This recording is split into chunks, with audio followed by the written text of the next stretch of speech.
Hello guys, welcome back to my channel. Guys, मैंने part 1 में जो है वो केंद्र विद्यालय संगठन क्या होता है, उसके क्या क्या एप्लीकेशन फॉर्म के फ़ीस क्या है, इम्पॉर्टेंट डेट, एलिजिबिलिटी, क्या क्या पोस्ट हैं और उनके क्या क्या लाइक क्वालिफ़िकेशंस है, ये सारी इन्फॉर्मेशन जो है वो मैंने आपके साथ शेयर करी हुई है वीडियो में, जो कि इसका पार्ट 1 है। अगर आपने वो नहीं देखा है तो आप जल्दी से जाके देखिए, क्योंकि काफ़ी सारी इन्फॉर्मेटिव चीज़ें हैं। प्लस केवीएस रिक्रूटमेंट में क्या क्या स्टेजेस हैं, मैंने वो भी आपके साथ डिस्कस किया है। इस वीडियो में जो है, ये वीडियो है पार्ट 2, और इस वीडियो में मैं बेसिकली सिलेबस आपके साथ शेयर करूँगी, क्योंकि इस बार सिलेबस में बहुत बड़ा चेंज आया है। तो अब हम बिना किसी रुकावट के सिलेबस डिस्कस करते हैं। तो सबसे पहले हम पीआरटी लेवल का सिलेबस देखते हैं। तो सबसे पहले हम पीआरटी का सिलेबस देखते हैं। तो पहले जो है वो आपका एग्ज़ामिनेशन होता था 150 मार्क्स का, बट अब आपका पेपर जो है वो 180 मार्क्स का हो गया है। ठीक है, तो पहले 150 का होता था, मतलब पहले क्या होता था, 150 ही मार्क्स होते थे, 150 का ही पेपर होता था और 150 ही टाइम मिलता था।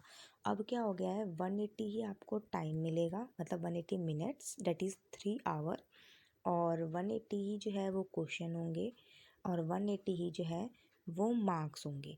एक चीज़ ये है कि इन्होंने एक चेंज नहीं किया है, वो ये है कि इन्होंने अभी भी नेगेटिव मार्किंग नहीं दी है, क्योंकि चाहते तो ये लोग नेगेटिव मार्किंग दे सकते हैं, बट नेगेटिव मार्किंग इस बार भी नहीं है, तो ये चीज़ बड़ी बेटर है।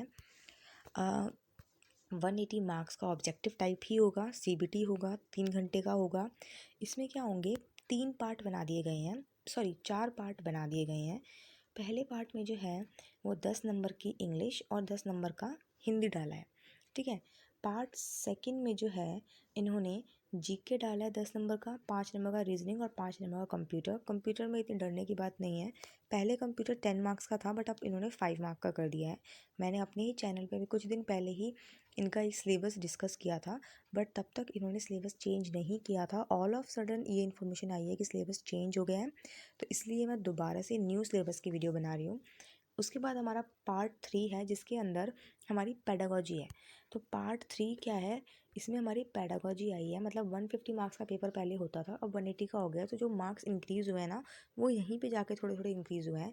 जो पार्ट 3 है उसमें अंडरस्टैंडिंग ऑफ लर्निंग 15 नंबर की है, टीचिंग लर्निंग जो होती है TLM types, teaching learning process, वो 15 नंबर का है, जो भी कॉन्ड्यूसिव इन्वायरमेंट होता है वो 10 मार्क्स का है। स्कूल ऑर्गेनाइजेशन मैनेजमेंट एक ये टॉपिक है जो कि थोड़ा सा अलग हो सकता है, बाकी टॉपिक्स तो आपने सीटेट के टाइम पे पढ़ा ही होगा। उसके बाद perspective of education, perspective of education में जहाँ तक मुझे पता है, यहाँ पे आपको जो एनपीई है वो होगा, और जो सीसीई है वो होगा, जो आरटीई है वो होगा। ये सारी इन्फॉर्मेशन, ये सारी जो टॉपिक्स हैं वो यहाँ पे आएंगे। तो बेसिकली ये टॉपिक्स जो है वो 15 मार्क्स का पहला टॉपिक है, फिर 15 का दूसरा है, 10 ऐसे करके आपका ये जो पूरा पार्ट है वो पार्ट 3 बनाया हुआ है। जो पार्ट 4 है उसमें सब्जेक्ट स्पेसिफिक है, 80 मार्क्स का, मतलब इसमें जो है वो हिंदी है, इंग्लिश है, मैथ्स है और ईवीएस है। 20 मार्क्स का हिंदी, 20 का इंग्लिश, 20 का मैथ्स और 20 का ईवीएस। तो आपका टोटल जो है वो 80 मार्क्स का ये पूरा बन जाता है। तो आप सोच रहे होंगे कि हिंदी ऊपर भी है, हिंदी नीचे भी है। तो ये जो हिंदी है ना, ये सब्जेक्ट स्पेसिफिक है।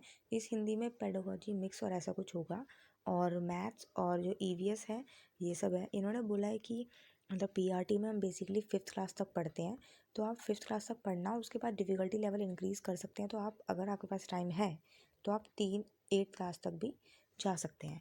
अब एक चीज़ और माइंड में आती है कि ये लोग कितना टाइम देते हैं हमें पेपर की तैयारी करने के लिए। तो मिनिमम जो है ये लोग 3 महीने देते हैं, और मैक्सिमम जो है 6 मंथ देते हैं। तो मतलब देखा जाए मोटा मोटा, तो 3 से अगर मोटा मोटा देखा जाए तो 3 से 6 महीने के अंदर आपका पेपर जो है वो हो जाएगा केवी का। मैं बस एक अंदाज़ा लगा रही हूँ, श्योरिटी नहीं है अभी वैसे। ठीक है, तो ये बेसिकली आपका पूरा पीआरटी का सिलेबस है, जिसमें हिंदी है, इंग्लिश है, जीके, रीजनिंग, कंप्यूटर, पेडागोजी, ये सब चीज़ें हैं। मेरा मानना ये है कि जो भी पेडागोजी इंक्लूड हुई है वो अच्छा हुआ है, क्योंकि पहले क्या होती थी ना, पेडागोजी 20 मार्क्स की आती थी और पढ़नी आपको पूरी पड़ती थी। बट अब क्या है, आपको वही पेडागोजी पढ़नी है, बट अब उसके मार्क्स इंक्रीज़ हो गए हैं। तो बेसिकली देखा जाए तो ये आप लोगों के लिए ही फ़ायदा है कि अगर आपका कोई सब्जेक्ट वीक है, ठीक है, कोई सब्जेक्ट आपका वीक है, तो आप उस वीक सब्जेक्ट को क्या हो रही है, अगर कोई सब्जेक्ट आपका वीक है तो आप उस वीक सब्जेक्ट को कवर अप कर सकते हैं, ठीक है। और टाइम भी इन्होंने कम नहीं किया, वरना ये टाइम कम कर सकते थे, और नेगेटिव मार्किंग भी नहीं दी, तो ये पॉजिटिव है आपस में ही। उसके बाद हम देखते हैं सिलेबस पीआरटी का। पीआरटी का भी सिलेबस हमने देखा है। अभी जो है वो हम पीजीटी का और टीजीटी का सिलेबस देखते हैं। पीजीटी का सिलेबस पहले हम देखते हैं। तो पीजीटी के सिलेबस में भी सेम वही है। पार्ट 1 जो है वही इंग्लिश है, हिंदी है। पार्ट 2 में वही है सेम। पार्ट 3 में जो है, इसमें अंडरस्टैंडिंग ऑफ लर्निंग 15 नंबर की है, और अंडरस्टैंडिंग ऑफ टीचिंग मार्क्स जो है वो 15 की है, और जो भी कॉन्ड्यूसिव, एसएलएम और पर्सपेक्टिव। पीआरटी में ये टॉपिक्स जो है वो शायद 20 नंबर में था, और यहाँ पे ये टॉपिक 10 नंबर में है, ठीक है।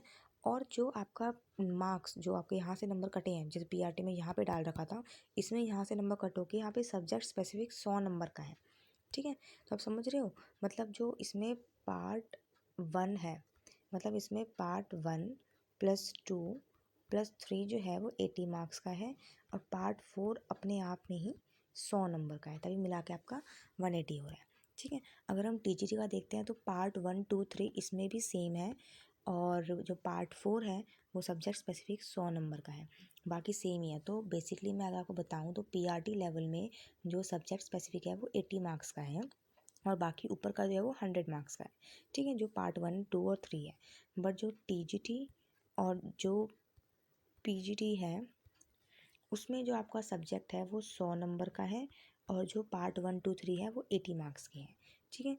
तो बस यही थोड़ा सा डिफरेंस है इन दोनों में, और यही सिलेबस है।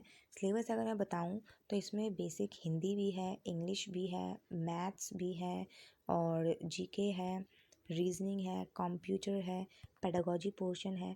तो इस बार सिलेबस जो है वो काफ़ी वास्ट हो गया है, तो आपको और ज़्यादा मेहनत करनी पड़ेगी, और अच्छे से आपको करना पड़ेगा। तो ये लिंक जो है मैं आपको डिस्क्रिप्शन में प्रोवाइड कर दूँगी। पार्ट 1 ज़रूर देखना अगर आपने नहीं देखी है तो, और अगर वीडियो पसंद आई तो इस वीडियो को लाइक करना, और इस चैनल को सब्सक्राइब करना, और अगर आपको कोई भी डाउट है तो आप कमेंट सेक्शन में जाके अपने डाउट जो है वो क्लियर कर सकते हैं। Thank you so much.